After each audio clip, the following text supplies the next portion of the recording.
Welcome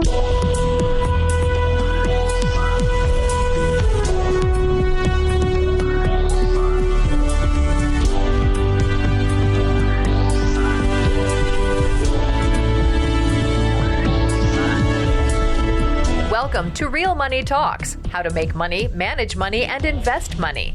Your Real Money Talks host, Laurel Langmeyer, gets straight to the point about what it actually takes to make money and build lasting wealth in today's changing economic climate. If you're ready to get the financial results you've always dreamed of, keep listening. Real Money Talks is the right place for you. And now here's your host, Laurel Langmeyer. Hi, this is Laurel. Welcome to Laurel's Real Money Talks, where we talk about how to make money, how to keep money, how to invest money, how to use a team and build a team. This coming month, we'll be talking a lot about the new tax reform and how that's going to affect you, things to do about it.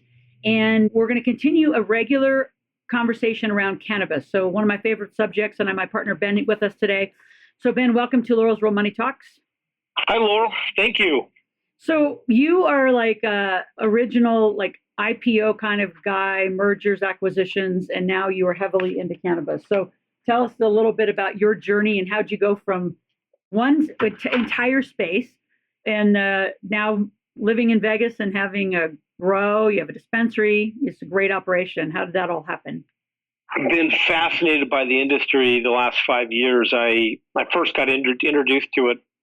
It's been 5 years now in Colorado. I kept getting pitched on the marijuana space, and I knew absolutely nothing about it. I had seen marijuana one time in my entire life. That was how much I knew about marijuana.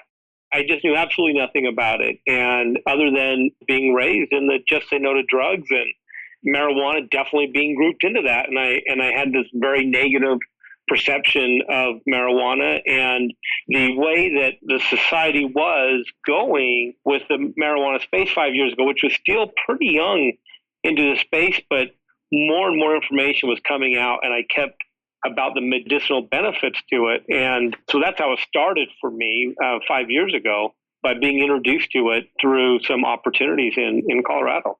That's great. And then how did you find your original partners? Because part of the podcast and our listeners are always curious how to get started. We'll come to our story and how we got started and what we're up to. But how did you find your original partners? Because that's always a curious, space for people to get into. And then how'd you do a deal? The first deal that I put together was in Colorado that I began putting together there, and was with guys that I met in Colorado. I first got introduced through an attorney that represented clients in the marijuana space in Colorado. They were great guys, but we didn't love what they were doing. But it was just fascinating, and I was able to meet medical patients and quickly became converted to this space that I knew nothing about.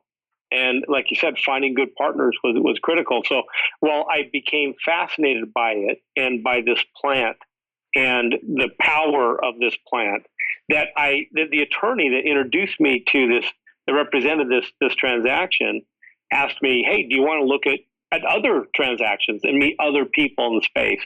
And he represented a ton of people in the cannabis world out there that he'd helped them out with their licensing, the regulatory side of things. And I said, absolutely. So I spent the next 6 months of my life almost all the time in Colorado, probably a week and a half to 2 weeks out of the month. I was back and forth to Colorado, meeting with different entrepreneurs, small business owners, dispensary owners, guys that had grown. And out there, you had to, at that time in Colorado, you had to have a dispensary and you had to grow 70% of your own product. That was what the rule was. So everybody had their little dispensary and everybody had their own little grow, and that they were making their product and figuring out how to do it. And the regulations were so new and they were changing so rapidly that the industry itself, I watched it evolve before me. And I took this opportunity to meet with and talk to so many different operators out there. I can't remember the number, but it was a lot that I went through and I learned, and I would ask questions and learn and ask questions. And I got to where I could tell the guys that knew what they were talking about, and the guys that were BSing me. And there were a lot of guys out there, and I quickly learned, and I kind of got to where there were a lot of, and they were good guys. They just had limited experience with growing a business of any sort of scale. And I gravitated myself to people that had good operational processes. And that was how the first guys that I put together with, they were out of Colorado Springs. Great guys. They're still in business to this day.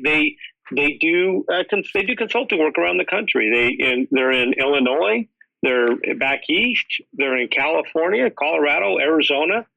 Very good guys. And that was our very first transaction. Just smart guys. He owned a ranch and a farm and decided to get in this cannabis business. That was his background. Mm-hmm. And he learned it just by hard knocks. But when I met him, he'd been doing it for a few years, and he'd become pretty dang good at it. So that was my first experience into this industry, and it made all the difference in the world in finding a great guy that really knew the space. And so you said, and I want to just bring this up because I think it's true in any industry, is that you found the people who knew what they were doing, and you clearly heard those who didn't, that were just full of it. And I think that's in a lot of spaces. But don't you find that there's a trend, when you're starting to learn something, that the trend of the truth, kind of actually shows up? Absolutely. It's amazing how, and it's for any business in the industry, how when you start talking to a lot of people, you can, and start learning, you can begin to see the truth. And, the more you do it, the more I think you see where that line is of those that know what they're talking about and those that don't. Yep. Most of it, and to this day, I see consultants all over the country, and they're great. They're great people, honestly. They're super nice, and they're just trying to do their job and trying to sell their service and to make their own living for themselves. But so many of these consultants that are out there, expert consultants, and they charge a lot of money, Laurel. I mean, there's one person I know that has a lot of work, and they charge hundreds of thousands of dollars for a client to do consulting work for them. But if you really dig into them, they've never actually built a marijuana business or grown plants or put that all together from the ground up. They're great on the paperwork and very good at writing the business plan. But when it comes to the actual execution of writing, as a friend of mine in the business says, having operating procedures that actually function and work, that is a different ball game than writing a business plan that can win a license to operate in the business. And sadly, actually, I think it's sad. I totally agree. So I want to talk a little bit about the timing of, so once you got your partners and the deal started, and in your situation, you had one funder. In ours, we're going to do it very differently. We'll speak about that in a little bit. What were some of the challenges in getting going? I mean, was it the license? Was it the political side? I think people know different parts of it. I want them to hear the truth from you and how it really goes down. Yeah, there's a lot of moving pieces in the marijuana business, and that's the good and the bad. It's the good because it keeps out people or makes it difficult for people that don't make smart moves. You can make a lot of wrong steps in this space and waste a lot of money and waste a lot of time, and time is money, and that can cost you in the long run substantially. So I think making the right moves is critical in getting in that space. And the number one thing, obviously, it starts with having a license, and that in and of itself can be a very complicated process. In fact, almost anywhere, it's a pretty complicated process. And in some places, it's extremely complicated and may involve political aspects of that as well. And what I mean by the political aspects, in more and more jurisdictions, it's becoming a bigger deal. There are the state governments, and they're willing to issue the licenses. But even if the state government's willing to issue the license, you have to get approval by your local jurisdiction. In some of these local jurisdictions, they don't want everybody to open up a license. It's not like you're opening up a hamburger stand or a hot dog stand, and you have a location that you can just open it up. You have to find a location that's suitable, and suitable means that it's in a location where the local jurisdiction wants them to be or will allow them to be. And it also has to be suitable in the sense that it has the distance separation requirements. You can't open up a marijuana dispensary right next to an elementary school. Nobody in the world is going to allow that to happen. In fact, I think there's a federal law that you have to be 1,000 feet away from any school. It starts with that. You have to at least meet minimum distance separation requirements, number one. And then number two, it has to be in an area where the local jurisdiction, the city, the county, the municipality that controls that business licensing and the zoning process will allow. And then finally, are you the kind of operator that they want to represent their city in this?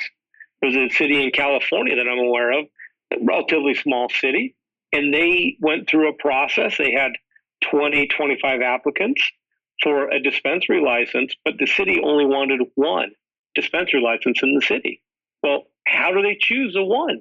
There's 25 applicants there, and that's what I mean by the political process.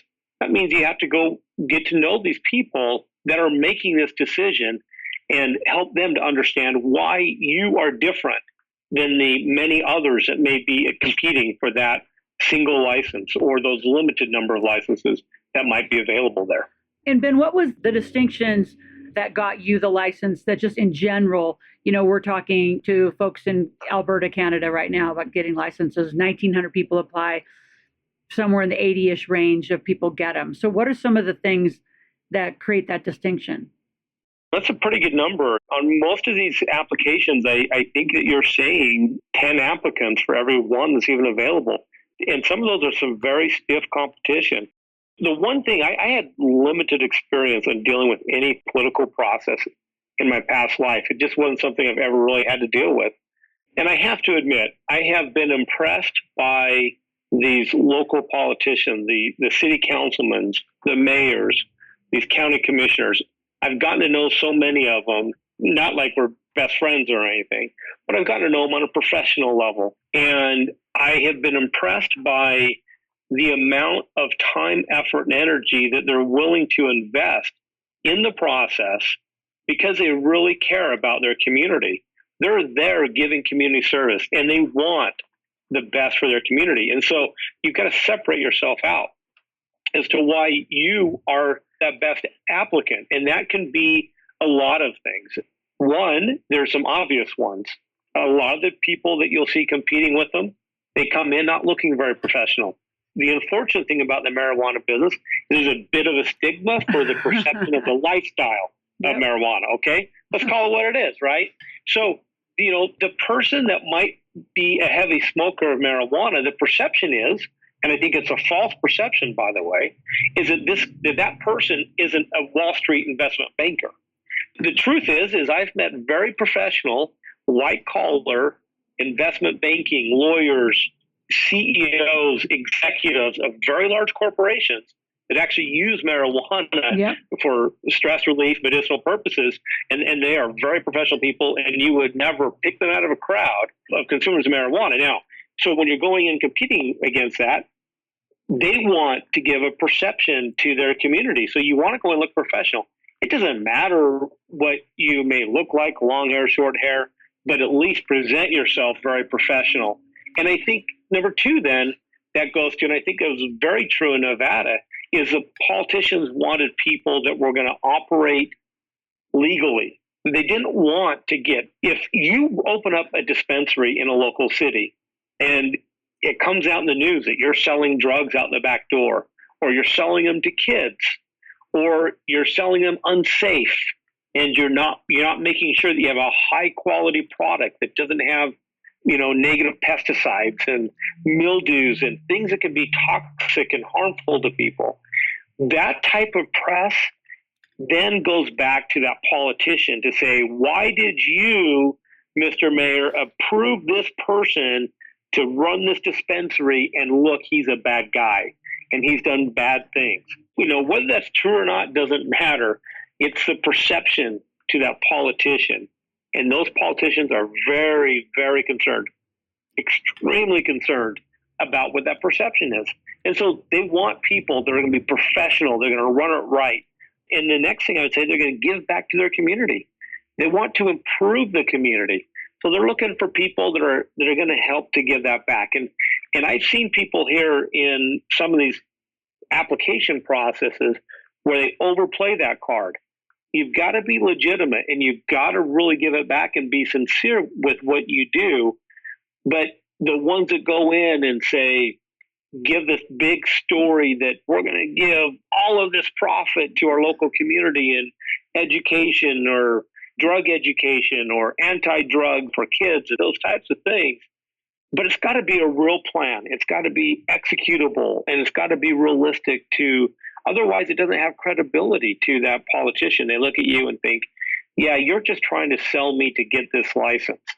So don't overplay. And I think that's a mistake that people make, Laurel. I'm sure you've seen it in other businesses and industries where people oversell it. You don't need to oversell it. You need to be real, and you need to be authentic. And that authenticity will come through. And if you're the right person and the best candidate for that, that will also come through, and they'll choose you for that. But they'll respect you for being authentic, I believe, more than selling them the sun and the moon, the stars that everybody knows you can't deliver. Yeah. So on your team, you clearly have somebody who's in the political camp, and we're continuing to work that. How important is that to have somebody in the political camp and really get to know, the city councilmen, the mayors, the judges? In your opinion, how much does that matter? It can be a big factor. And in each jurisdiction that we would go into, we want to find somebody that really knows the local market. We can't be experts. We can understand the process, but for many people, they don't even understand the process. So having a political consultant that, first of all, understands the process, and secondly, that understands your local market can be very effective. You have to be very careful with that, because there's a lot of political consultants that do the same thing. They're going to sell you the sun, the moon, the stars. And you got to be very selective and careful with selecting the right people. If you hire the wrong political consultant, it can actually backfire on you and cause you more damage than good. So you got to be careful with getting the right people, but the right person can do a lot of good for you. And what I mean by the right person, the person that has the right respect of the right politicians, because that respect, that trust can convey to you, if that guy who has a long-standing relationship, let's assume it's a mayor that he's dealing with, and the mayor is obviously very influential in a city, and that mayor trusts this political consultant because he is always honest and truthful. He has been honest and truthful with the mayor. And over 20 years, that trust has been built up. So now when he brings you to the mayor and he says, this is a good guy, that trust is going to be able to convey to the mayor to you. That's going to be a heavy weight of consideration versus another person that maybe he hires another political consultant, and maybe that guy's a little shadier. Maybe he's got a bit of a reputation that he's just trying to sell the deal. And maybe he's brought in some stuff that hasn't been very good for the city before the city went on. So there's less trust there. It's common sense.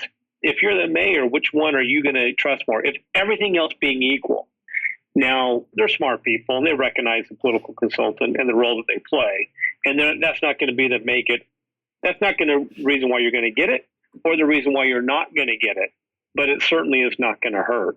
In Vegas, there is a particular political consultant. I don't want to mention his name, but he is a very powerful political guy in the state and extremely political. I tell you, I had a meeting with him. He wanted a $250,000 fee to be retained plus 10% of the business, plus a royalty on all of your sales of that business. And at that time, we thought there were going to be only 10 licenses available initially in Las Vegas. Now, that ended up being different. But at that time, he looked at me and he said, you know what, Ben? I really like you, and I really like what you're talking about and your strategy and approach to everything, and I want to take you on as a client. The problem is, this is my fee, and he told me his fee, and he said, I've already taken on 10 clients, and there's only 10 licenses available, and my clients are going to get those 10. So if I took you on, you can't even get a license. And he recommended me not even trying because his clients were going to get those 10 licenses. So it's kind of a funny story, but let me tell you, of his 10 clients that he told me were guaranteed to get those 10 licenses, I believe 3 of them actually got licenses and 7 of them didn't. So just always keep that in perspective. And he is a very big political guy in this state. And so they want to think that they can control it. They're going to make you think that they can control it. But the truth is, it's going to come down to the quality of your package. What they can do is help put you in front of the right people with the right relationship to give you the opportunity to make the right pitch to hopefully close the deal.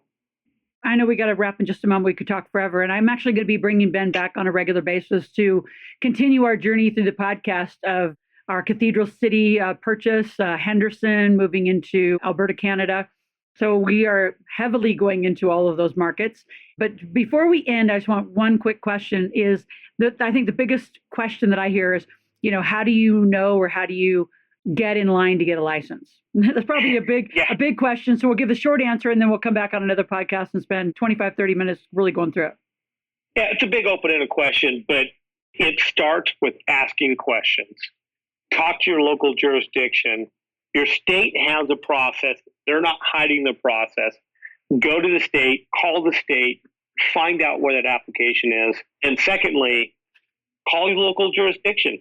I'm doing that right now. I'm working on a few licenses in a few jurisdictions that people aren't really working on. I'm calling the people and talking directly to the staff. I'm talking to a county commissioner. As we speak, they are writing the rules right now, and I'm talking to the county commissioner, the guy in charge of it all, because I'm asking the questions to say, what are you doing? What are your intentions? What do you want to do? And let me help you to be a part of the process if I can.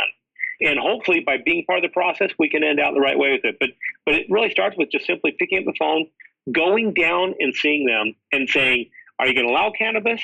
And if so, what's the process and what's the application? And they're going to give it to you. It's that simple. That's awesome. Ben, thank you for being on today. You are all listening to Laurel's Real Money Talks. Like I said, I'll be bringing Ben in this cannabis conversation. We might even bring a few more guests on. Ben knows quite a few people in this space. Stay tuned. We will also be doing some workshops as we head into 2018. So, Ben, thank you. And we'll see you on the next Laurel's Real Money Talks. Thank you. And for any of you that want a request, have a question, go to asklaurel.com, put in your name, phone number, and email, whatever your request is or your question is, and we will be right back with you in less than 24 hours. So we'll talk soon.